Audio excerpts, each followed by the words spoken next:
What's the craziest butterfly effect that happened to you because of a small decision you made? I had to call my heart surgeon to give him my new insurance as I had only just gotten them because the person who had them had the flu and was not getting back to me as soon as I got my numbers. I called surgeon, the receptionist said. "Oh. Hey. We just had a cancellation for this Friday. Do you want it?" Of course I wanted to get it over and not wait another month. Decided to take the open heart surgery cancellation appointment a month before my actual appointment. And well, surgeon said that thank goodness I did, because once he got a look inside, he realized I would not have survived to the original appointment date. So, if the insurance lady didn't have the flu, I would have gotten those numbers a lot sooner. And never gotten the offer to have the surgery when I did. Someone else's flu saved my life. Wow. Decided I would rather use my bathroom than a porta potty. Found my wife cheating. She attempted suicide. I moved multiple states away. In the 7 years since, I have made nothing but positive changes and went from a teen/hour laborer to a well-respected person in my profession making 6 figures. I'd probably still be working that dead-end job. Aside from that, without recounting all the details, I went to see a doctor about a splinter from chopping firewood. 6 months later they removed most of my kidney with renal cell carcinoma. Without the splinter I'd likely be dead from kidney cancer.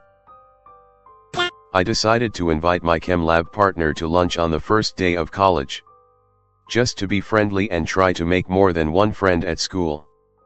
We met up with the only other friend I'd made at school so far. He thought my lab partner was cute. Invited himself to hang out with her. And then fell in love with her roommate instead. He ended up married to the roommate. They've been together for 22 years and have 2 children.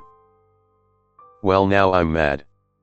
I thought the person who was supposed to be my chem lab partner on the first day was cute. I got up to use the bathroom, and when I came back some late student came in and had taken my seat. We both looked at each other pretty disappointed, and I instead got an annoying guy. So a few years back, I lived in Nice, south of France for a while. As a musician I would make a bit of extra cash busking. And one day, I figured I'd go and busk at the Promenade d'Anglais by the sea. It's usually packed. And it's just a generally pleasant place to be. I set up, played a couple of songs and was doing pretty well and making a decent amount of money. Then suddenly not one, but 2 of my guitar strings snapped. I even remember I was playing the Scientist at the time. I was massively gutted and decided to cut my losses early. I stormed off home by the station in a bit of a sulk at having to restring my guitar and cutting short what was essentially one of my most productive days of busking since moving there. Literally 1 hour later, my phone starts to blow the beep up with family and friends freaking out and asking if I was at the Promenade. It was Bastille Day, 2016.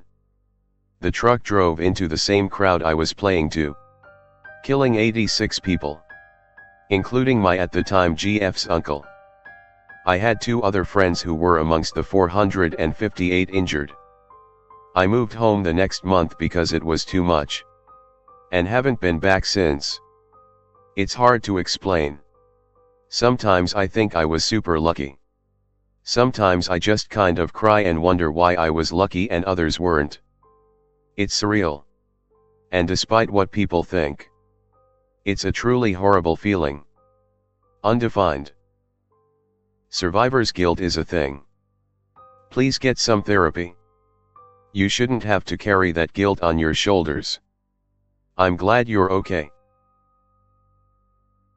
In high school I took an intermediate biology course.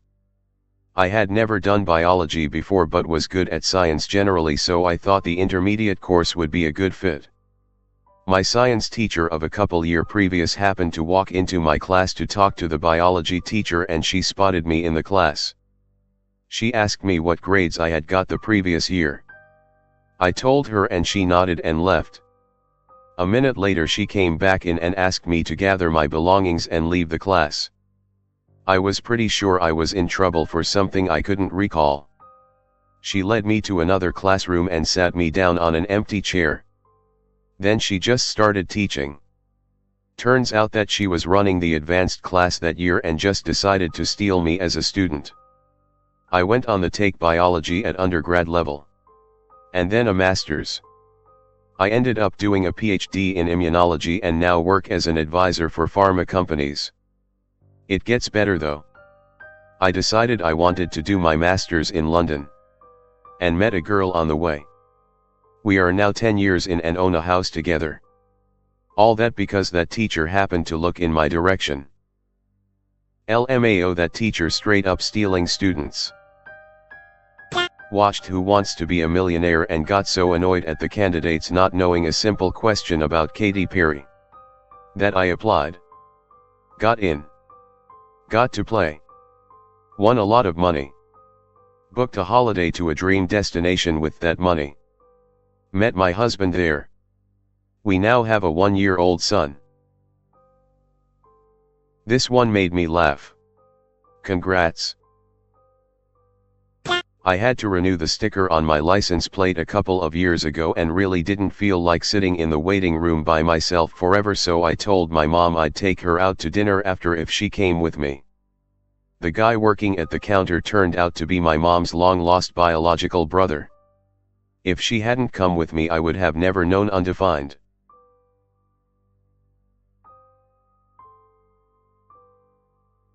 My husband. He found out after 18 years that his mom's side of the family was Spanish, not Mexican. He found this interesting and changed his country to Spain on MySpace instead the US where he really was. Meanwhile in Australia, I was helping my friend find Spanish people to add as a friend as she was learning the language. I came across my now husband and decided to send him a friend request as well. We got along really well and met in person after 3 years. Have been together 11 years. Married for 7. If he didn't change his country to Spain and only for a day or so we'd never know each other existed.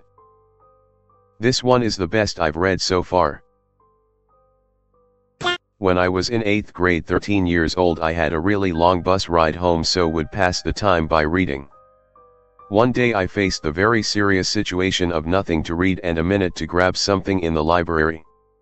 And for whatever reason I grabbed a book on astronomy. That book was amazing and grabbed me like nothing else had before. I remember being excited to realize every astronomer on Earth was 13 years old once too. And that was a career you could actually do. Even if you were from Pittsburgh. Anyway. Today I am a professional astronomer who studies gigantic space explosions for a living. There was a lot of work to get from that moment to this one. But I'm always grateful that I picked up that library book. Undefined. Made a last-minute decision to go to a friend's divorce party and met my wife. My desire for pizza set off a chain reaction that destroyed my family. One day got home from school and really wanted pizza. Family was poor so spontaneous food trips weren't always in the cards. Really worked my pouty face to my mom and begged to go to the local pizza place for dinner. She said all right. While chilling there I saw my uncle walk by. And I was like duff peep. Uncle X, is that you? Now you might say, well, he wanted pizza, what's the big deal? Well, he lived several states away, so to arbitrarily be in town and not tell anyone was strange. Turned out he was having an affair with his sister-in-law, my aunt on the other side of the family. She was basically a money-grubbing whore and the family protested. One thing led to another and everyone hates each other now and we haven't had contact in like 20 years. I just wanted some pizza.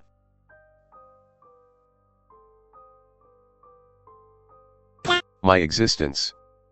When my dad was about 20. He needed a phone number so he called the operator from a payphone. She gave him the number. He hung up. and she accidentally refunded the money back to the payphone. She called the payphone back and asked him if he could put the money back in, which he did, and hung up again. She accidentally refunded the money again and had to call back again to ask him to put the money back in. He did and hung up again. She was so flustered. She refunded the money again and called back again, and my father got to chatting with her and got her number. They set up a date which she stood him up for. Then she forgot his name when he called her again. Then they actually got coffee and 4 years later were married. This coming August it'll be 50 years for them.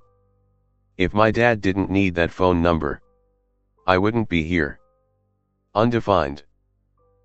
What's the craziest